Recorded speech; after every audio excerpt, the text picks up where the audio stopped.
wallahi ba zai yadda ba ka gani aran kun ka zo ka gani ofisa ka duba dan Allah dan annabi ka duba abincin nan ka duba ta ce ya da girma Allah ya to da ka masa da zai ga wata suru Allah ba zai yadda ba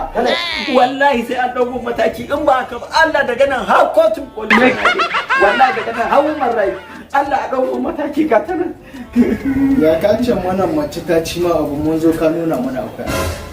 wannan dai da hankali ya daina mana what ne gida wannan ya daina mana to ofisa yanzu da dan Allah yanzu dan adam bai mutan ba dan adam ya mutan ba wallahi sai ya hako wallahi